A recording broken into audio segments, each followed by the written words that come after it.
New York is ending its gifted and talented program in schools, in elementary schools.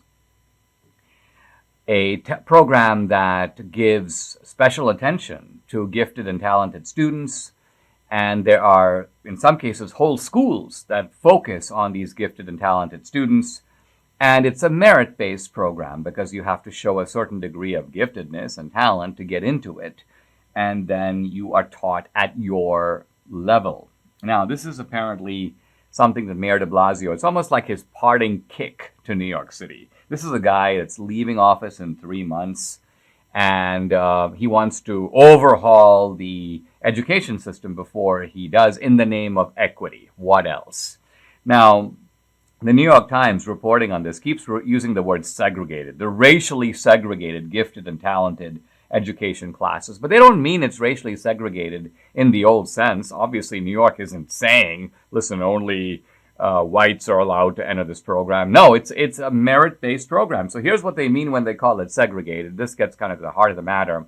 Quote, about 75% of the roughly 16,000 students in gifted elementary school classes in New York are white or Asian American.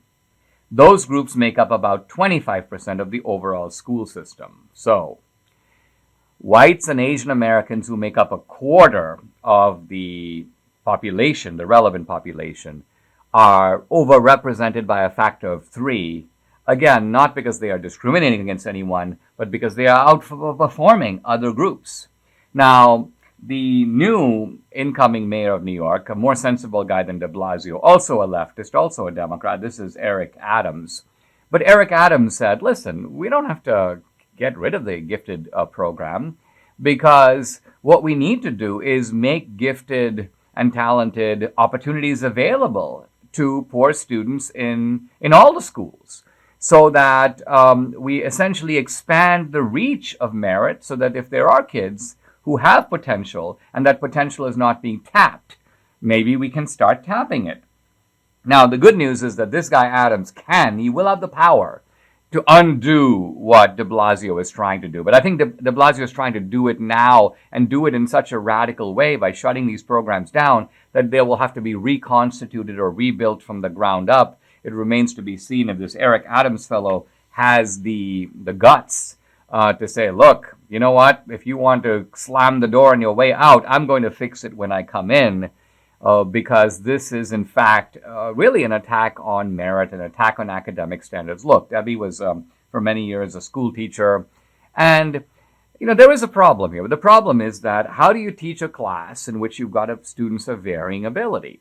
Well, Debbie says that her administrators always told her, teach to the middle kids in the class.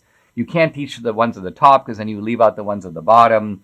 You can't teach the ones at the bottom because then you leave out the ones at the top. So by teaching, it's a compromise aimed at, well, you'd have to say some form of mediocrity. So the merit program is a way of trying to solve that problem by saying, okay, if we pull out the gifted kids and we have them study in a gifted class, then they're going to be taught at their level. The rest of the class can be taught at its level. So this is an effort to encourage talent, encourage merit, get the bright students to be able to perform at the best level. And de Blasio doesn't like that.